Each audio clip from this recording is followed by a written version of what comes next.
Alors Maxime, là on vient de voir un petit vernissage sur la petite expo Richard Ménil. Tu peux nous expliquer en quoi ça consiste et à quoi ça va servir? Eh ben, écoute, c'est effectivement la fin d'une session d'atelier là qui s'est déroulée pendant une semaine à Richard Ménil et qui avait pour but d'initier les jeunes à la technique du graphe.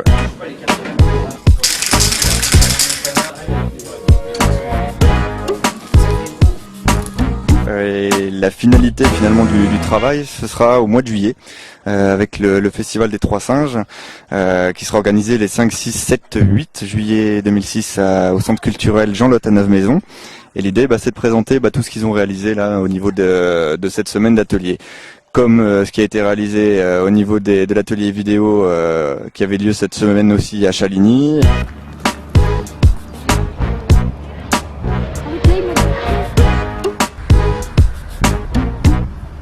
Et comme ce qui sera présenté également la semaine prochaine au niveau de Messin, puisqu'il y a un atelier graphe à Messin aussi la semaine prochaine.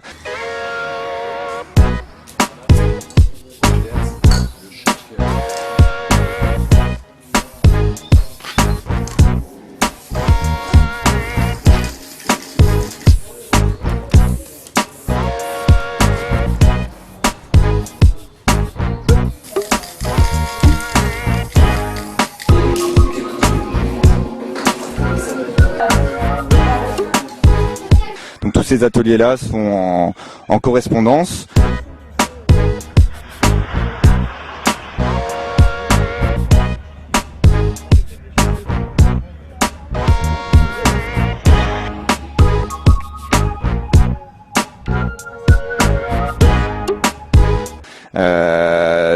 Les ados réfléchissent sur la même thématique, la thématique des trois singes. Alors, les trois singes en référence à un dicton qui nous vient à l'origine d'Extrême-Orient et qui dit « Je ne vois pas le mal, je n'entends pas le mal, je ne dis pas le mal ».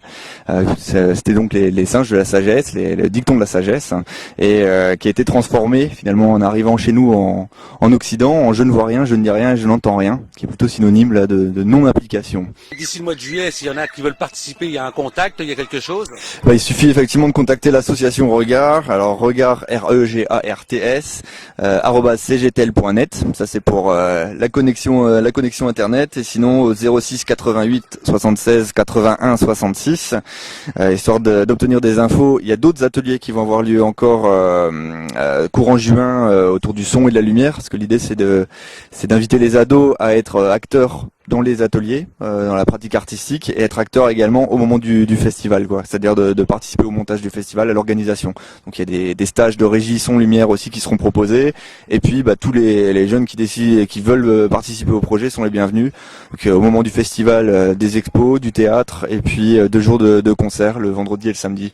Avec allez, je peux le lâcher puisque c'est de l'officiel, un groupe qui s'appelle Pause, avec le chanteur de trio qui est Gizmo, et puis le guitariste de la Mano Negra qui nous fera le plaisir d'être là le samedi soir à Jean Lotte, en point d'orgue finalement du festival. Et puis ce sera l'occasion de voir toutes les créations graphes et vidéos. Il y a eu des ateliers autour du théâtre également, et tout ça présenté au mois de juillet. Au début on a été chercher des schémas sur internet. Ensuite on a refait on a essayé de refaire pareil que les dessins qu'on a trouvés. Et puis on a fait 2-3 dessins pour nous, des écritures. Une main qui protège la terre de bombes. Il y a des bombes qui tombent sur la terre et il y a une main qui la protège. L'homme est égal à la femme. Parce que dans le monde, il y a pas mal d'inégalités entre l'homme et la femme. Je m'appelle Jordan Genel. Et t'as fait quoi comme dessin? J'ai fait celui-là. Ça représente le droit de vote des femmes qui ont eu lieu vers les années 1900.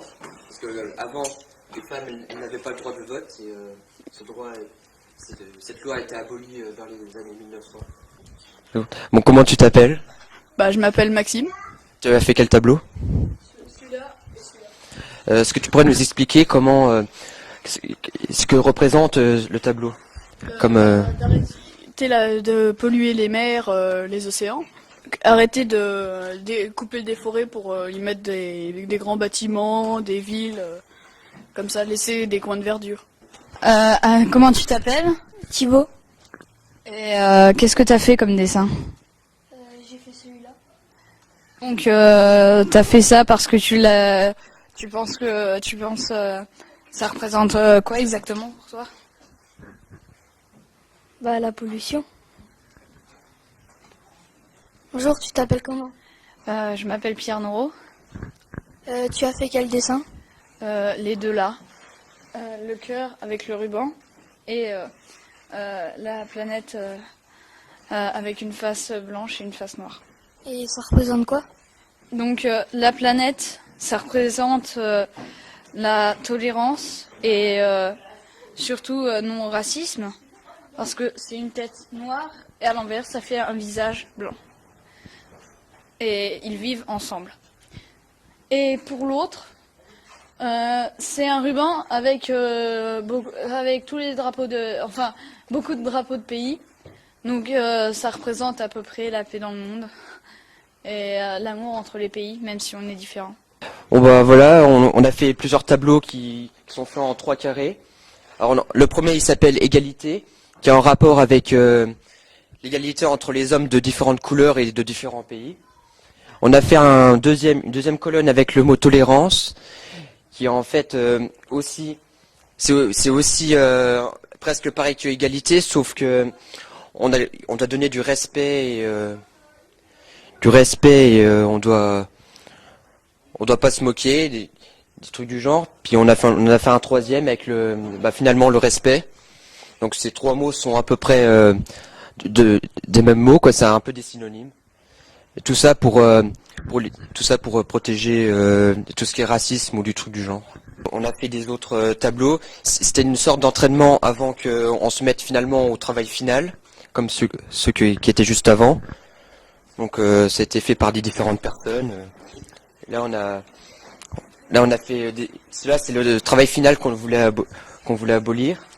Tout ce qui est en rapport avec le respect de l'environnement, l'égalité entre l'homme et la femme et la tolérance. Ces citations-là ont été cherchées sur Internet. Elles ont été citées par des hommes célèbres comme Stendhal, Rosa Parks et par des Indiens du Canada.